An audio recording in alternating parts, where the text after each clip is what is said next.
Well, coming on content and all things digital. I got Stuart Armstrong. Hey. Stu. Okay. It's now ComQi. That's right. Right. And I used to say Stuart Armstrong, president of Enki. But now it's Stuart Armstrong. A managing director. Managing director, like a British thing now. That's right. I was watching the TV. They're coming. Another British invasion? Yeah, I'm sorry. No, I still got my Beatles album. Yeah. All right. Stu, what was it before it was Enki? It was three words. We have gone through a number of sort of variations or changes. When I first got hired, it was called Digital View. That's the Digital View. Digital View. Yeah, that was Digital it. View, I remember. Yeah. And then that business, the media side of the business, was acquired by Enki Holdings. Okay. And became Enki.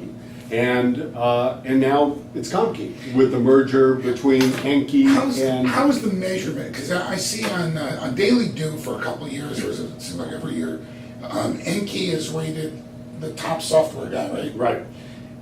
How's that measurement? Is that by customers, by dollars, by countries? Well, he has certain criteria. He has one of his criteria is that he's looking at global companies. Okay. He's looking at global companies. He's looking at overall growth.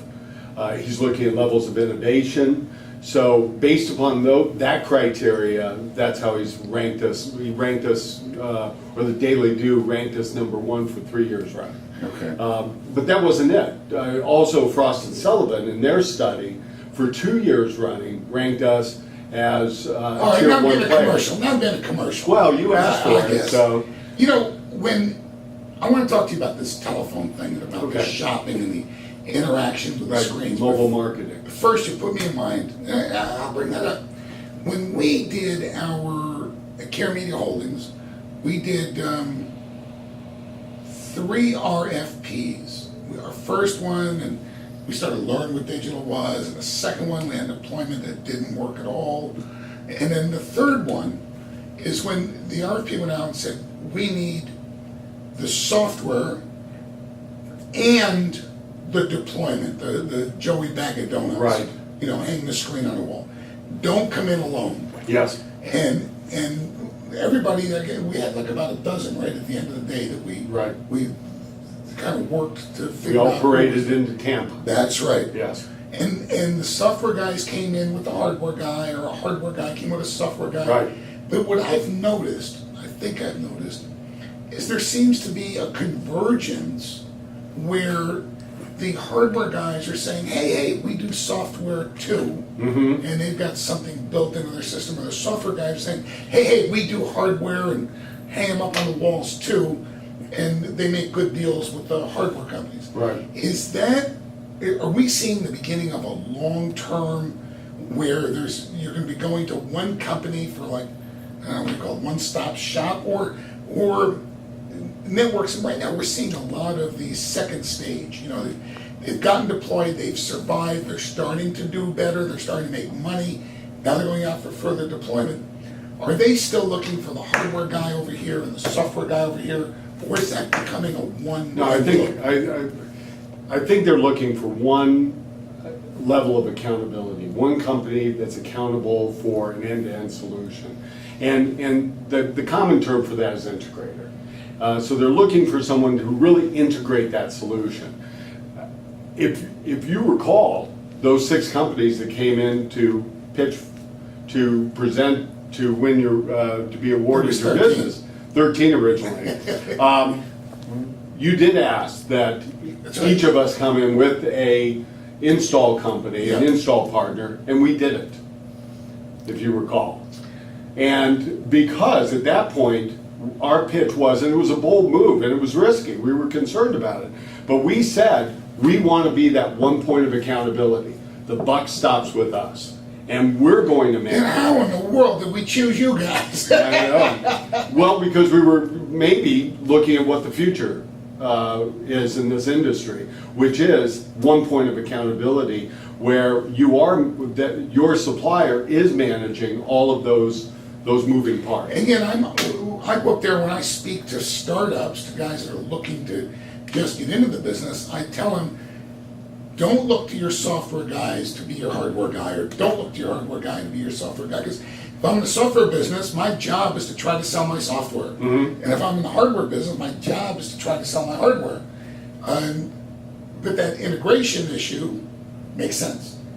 You got this merger. All right, with, I forget Ronnie's, what was the company? Minicom Digital Signage. Minicom. Hey, I wouldn't have a company that started with Mini. Tell Ron I said so, all right? I think he'll hear it. What is But this? they did pretty well. Oh, yeah. Even in spite of the Yeah, name. well, look, that movie, Enki did well in spite of the name. that had the Mini Me did well too, right? So I guess Mini's not all bad. Hey, when I was in Vietnam, we thought Mini guns were great. Yep. The merger gives you guys not just more presence, more money, more customer base, but what does it give us as a customer of Mini or Enki and now ComQi? Well, what's interesting and why both companies were so attracted to each other in this merger. I thought it was your hairdo. Well, that might have been it. They didn't mention it to me. But you may be right now that I think about it. One was that Enki, through its Engage software, brought the ability to drive revenue, monetize the network, to deliver the right message at the right place at the right time. Minicom, with their video extension distribution hardware, brought the ability to lower the total cost of ownership. So where you don't have in a multi-screen environment, you can have a single player, and that single player can be reaching out at links far beyond the competitive video distribution and extension hardware.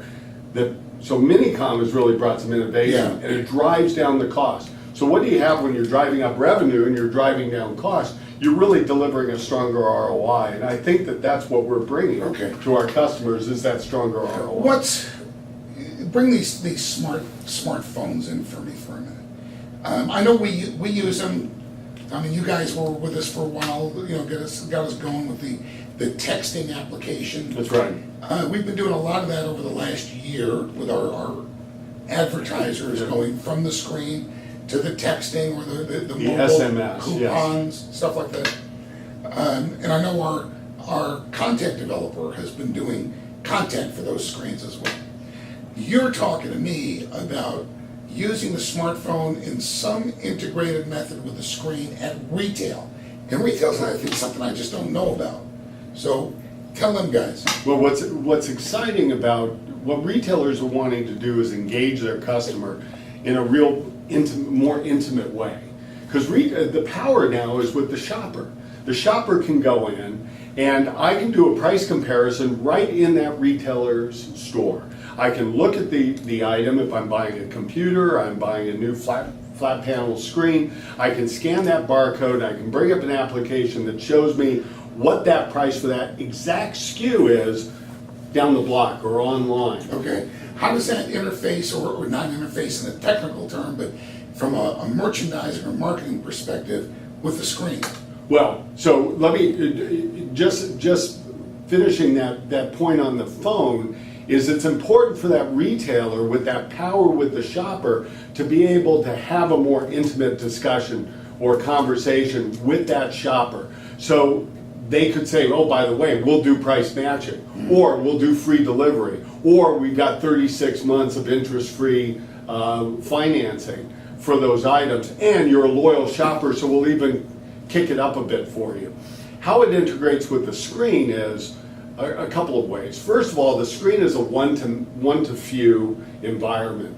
And so the retailer can put up their promotions up on the screen and be able to do that in a smart way based upon the demographics and the shopping behavior of those shoppers at that particular store. The more information I can get about those shoppers at any given point, the more intelligent my messaging can be.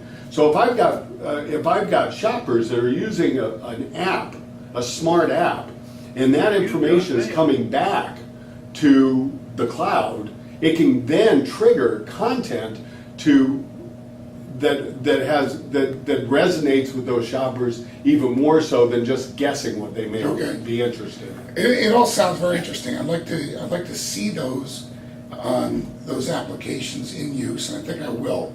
I'm gonna be in New York, well, next week is, you know what, when I come to New York for CETW, Right, um, in November. yeah, let's go out and take a look around. I wanna see if I can use that, if I can apply that in what we're doing.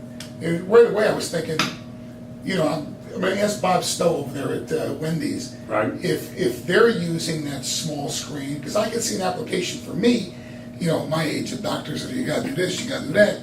If I went into one of those places, if there was a way I could see all of the, what we call nutritional aspects. Right, and you've got the dwell time in those doctors' offices, and you have people that are very interested in the health issues for whatever physician type they're Right. in. Anybody that's doing that and it's working, send me some emails. That would be I'd like great. to see what that is and what's going on with it. And Stu, as always, thanks for stopping by. Thank you, Phil. We did it like it's real TV, you know? I know. Thanks for coming by, and don't forget to buy Stu's book. Or software. I see, hey, no commercials. I'll see you next time, bye. Thank you.